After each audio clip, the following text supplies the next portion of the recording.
आप सभी पवित्र आत्माओं का एक बार फिर से स्वागत है। दोस्तों, आज बात करेंगे ध्यान की।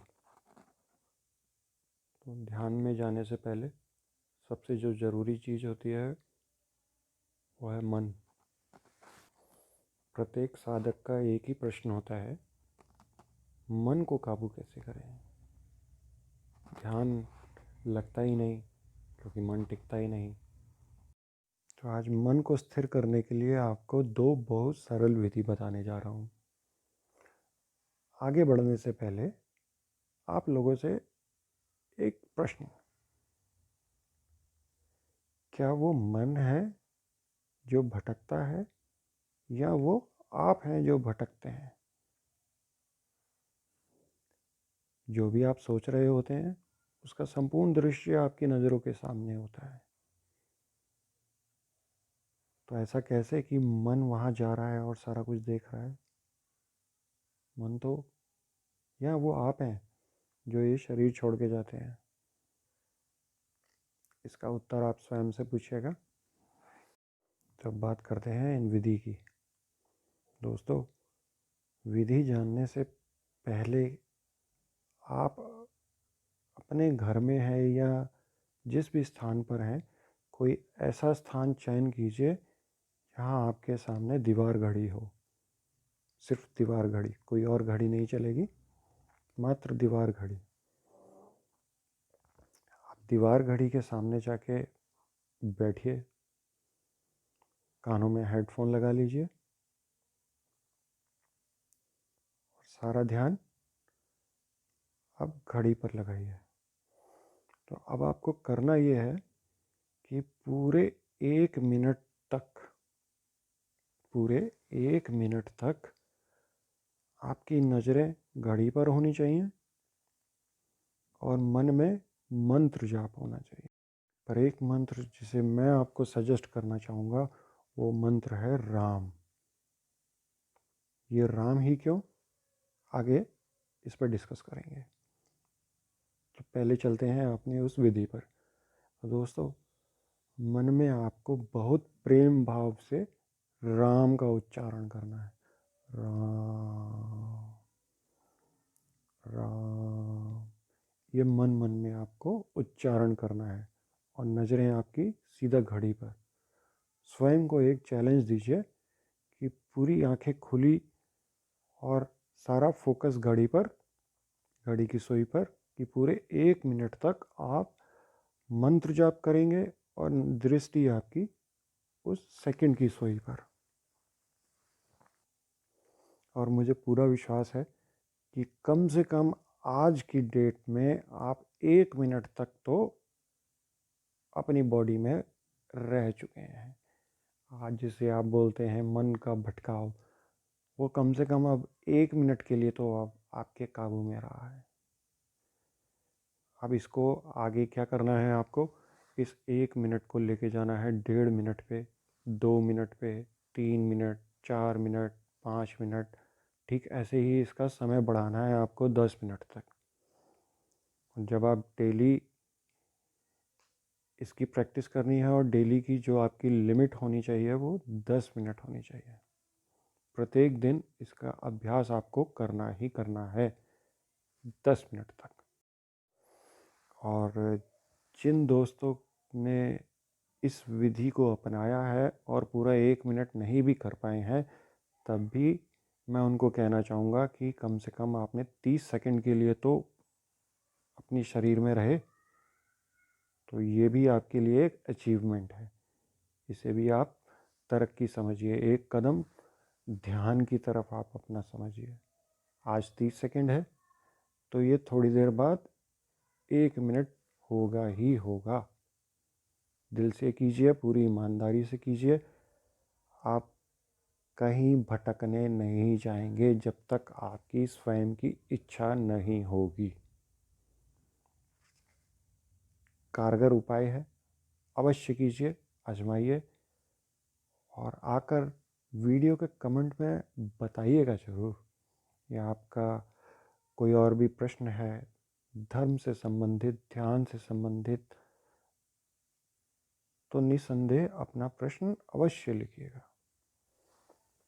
दोस्तों, जो ये पहली विधि आपको बताई है, ये विधि वैसे तो सब कर सकते हैं, पर उन लोगों के लिए तो बहुत ज़रूरी है जो अभी ध्यान करना आरंभ कर रहे हैं या ध्यान करने का सोच रहे हैं, या जिन्होंने 2-3 बार या 5 बार ध्यान लगाने की कोशिश की और वो ध्यान नहीं लगा पाए, उनके लिए ये पहली विधि है।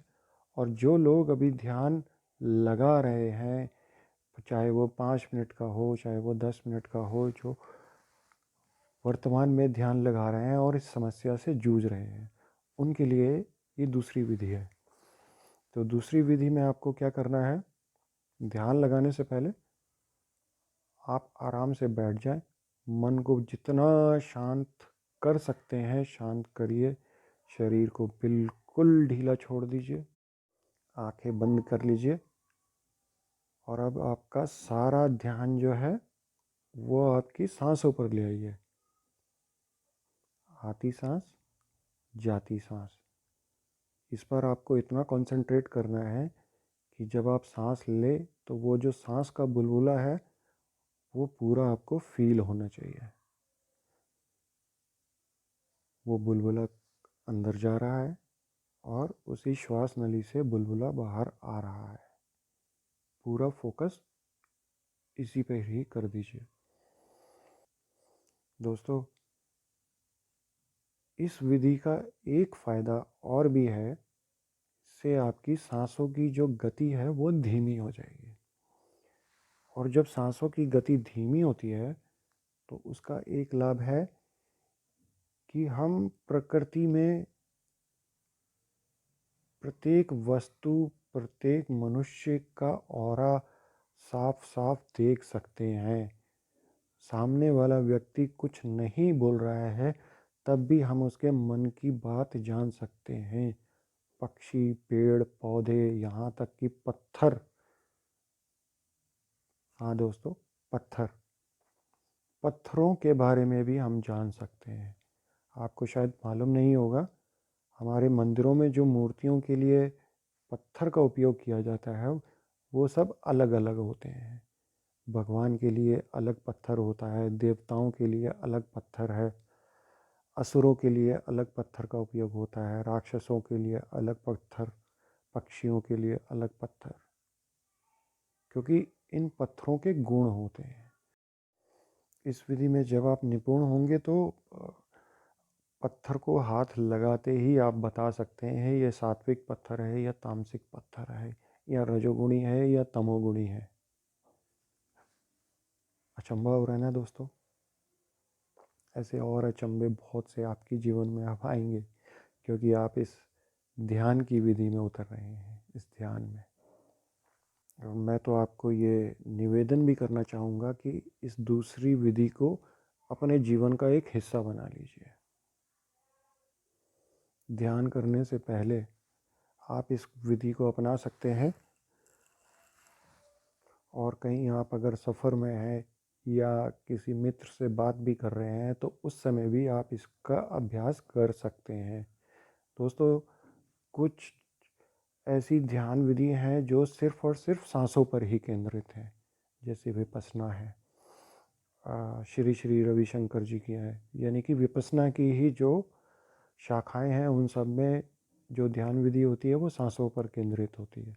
पर यहाँ पर मैं जिस ध्यान की बात कर रहा हूँ वो ध्यान है चक्रों पर ध्यान केंद्रित जो किया जाता है। उस अवस्था में आपको पहले थोड़ी देर, ये 10 मिनट के लिए कम से कम, इसे आप अपनाना। अब दोस्तों, मैं बात करता हूँ राम, उस मंत्र की, कि राम ही क्यों, जबकि ओम इतना शक्तिशाली मंत्र पहले से ही है, तो राम ही क्यों? तो दोस्तों,